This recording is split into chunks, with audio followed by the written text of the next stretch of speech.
আকাশবাণী কলকাতা। সমীক্ষা। আজকের শিরোনাম ইলিশ অমিল, হতাশ মৎস্যজীবীরা।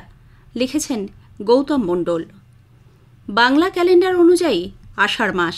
দক্ষিণবঙ্গে বর্ষা এসেছে অনেক দেরিতে। বৃষ্টি হচ্ছে, তবে বিক্ষিপ্ত। বর্ষা এলেই রসনাপ্রিয় বাঙালি ইলিশের খোঁজ করে। বাজারে ইতিউতি ইলিশ চোখে পড়ছে ঠিকই, কিন্তু তা খুবই সামান্য।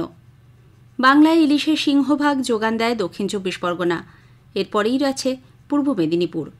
এবার দুই জেলার মৎস্য ঘাটগুলিতে শুধুই হাহুতাশ। সমুদ্র থেকে কার্যত ইলিশ ছাড়া ফিরতে হচ্ছে ট্রলারগুলিকে। সামুদ্রিক পমফ্রেট, ভোলা, ম্যাকরেল, চিংড়ি, কাঁকড়া জালে উঠলেও দেখা নেই ইলিশের। মধ্যবিত্ত বাঙালির বাজারের থলেতে তাই ইলিশের দেখা নেই। ১৫ই জুন শুরু হয়েছে ইলিশ ধরার মৌসুম। কিন্তু ইলিশ ধরতে যে ট্রলারগুলি সমুদ্রে পাড়ি দিয়েছিল, কার্যত শূন্য হাতেই ফিরে আসতে হচ্ছে তাদের। খুব সামান্য পরিমাণ ইলিশ ধরা পড়েছে জালে। যোগান কম থাকায় মাছের দামে হাতে ছ্যাঁকা লাগার জোগাড়। মৎস্যজীবীদের আশা, ভালো বৃষ্টি হলে হয়তো জালে বেশি ইলিশ ধরা পড়বে। প্রজনন ঋতুতে মায়ানমারের ভিটে ছেড়ে উজান বেয়ে বঙ্গের নদীতে চলে আসে ইলিশের ঝাঁক। তবে ইলিশের আগমন নির্ভর করে নদী ও সমুদ্রের লবণের পরিমাণের ওপর। সমুদ্র বিশেষজ্ঞদের মতে, নদী ও সমুদ্রে লবণের পরিমাণ যত কমবে, ততই মোহনার দিকে এগিয়ে আসবে ইলিশ। সমুদ্রে পূবালি বাতাস থাকাও জরুরি। এবছর দক্ষিণবঙ্গে বর্ষার সময় মতো না আসায় সমুদ্রের নোনাভাব কাটেনি। ফলে উপকূল সংলগ্ন এলাকায় ইলিশের ঝাঁকের দেখা মিলছে না। বঙ্গোপসাগরের সঙ্গে যুক্ত থাকলেও হুগলি নদীতে ইলিশের দেখা নেই। তার কারণ, নদীতে পলি জমতে শুরু করায় ঢোকার সময় বাধা পাচ্ছে ইলিশের ঝাঁক।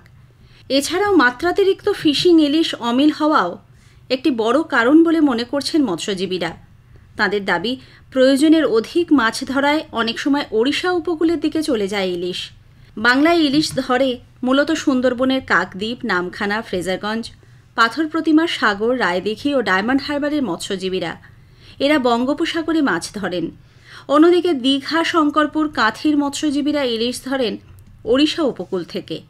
দক্ষিণ ২৪ পরগনা ও পূর্ব মেদিনীপুর মিলিয়ে ৫ থেকে ৬ হাজার ট্রলার ইলিশ ধরে গভীর সমুদ্রে। এছাড়া হুগলি ও রূপনারায়ণের অববাহিকাতেও একসময় প্রচুর ইলিশ মিলত। এখন প্রায় শূন্য বলা চলে। হুগলি নদীর ৫টি জায়গাকে ইলিশের প্রজনন ক্ষেত্র হিসেবে সরকারিভাবে চিহ্নিত করা হয়েছিল। তার মধ্যে দক্ষিণ ২৪ পরগনার নিশ্চিন্তপুর, গোদাখালী আর সাগর স্যান্ড পয়েন্ট রয়েছে। বিশেষজ্ঞদের পরামর্শ, এই চিহ্নিত এলাকাগুলিতে মাছ ধরা বন্ধ রাখা উচিত। তবেই হুগলি নদীতে ইলিশের দেখা মিলবে। যাদবপুর বিশ্ববিদ্যালয়ের সমুদ্র বিজ্ঞানের অধ্যাপক সুগত হাজরার কথায়, আগের মতো আর ইলিশ পাওয়া যাচ্ছে না এখানে। বাংলাদেশের নদী ও উপকূলে কিন্তু ছবিটা আলাদা। ইলিশের সংখ্যা বাড়াতে হলে অতিরিক্ত মাছ ধরা কমাতে হবে। প্রতি মৌসুমে ২৮,০০০ টনের বেশি ইলিশ ধরা চলবে না। ২.৫ থেকে ৩ হাজারের বেশি ট্রলার নামানো যাবে না সমুদ্রে। তবেই সাগর আর হুগলি নদীর মোহনায় আবার ঝাঁকে ঝাঁকে ইলিশ মিলবে। তবে মৌসুমের শুরুতে ইলিশের দেখা তেমন না পাওয়া গেলেও আগামী দিনে ভালো ইলিশ উঠবে বলে আশা করছেন অনেক মৎস্যজীবী। সুন্দরবন সামুদ্রিক মৎস্যজীবী শ্রমিক ইউনিয়নের সম্পাদক সতীনাথ পাত্রের কথায়, সাগরে যে ইলিশ একেবারেই নেই তা নয়। পর্যাপ্ত বৃষ্টি হলে সমুদ্রে লবণের ভাগ কিছুটা কমবে, তখন ভালো ইলিশ পাওয়া যাবে বলে আশা করা যায়। পাশাপাশি সমুদ্রে ইলিশ বাঁচিয়ে রাখতে প্রজনন ক্ষেত্রগুলির ওপর নজরদারি বাড়াতে হবে। আর নতুন করে ট্রলারকে মাছ ধরার অনুমতি দেওয়া চলবে না। গত ৪ বছর ধরেই ইলিশের আকাল। বছর বছর লোকসানের বহর বেড়ে চলেছে। দীর্ঘদিন ধরে ট্রলারে জ্বালানির দামে ভর্তুকির দাবি জানিয়ে আসছে মৎস্যজীবী সংগঠনগুলি। কিন্তু কেন্দ্র ও রাজ্য কোনো সরকারই এ বিষয়ে উচ্চবাচ্য করেনি। আগামী ২ মাস সাগরে বৃষ্টির পরিমাণ বাড়লে মিলতে পারে রূপোলি শস্যের সন্ধান। সেই আশায় বুক বেঁধেছেন মৎস্যজীবী থেকে ট্রলার মালিক সকলেই।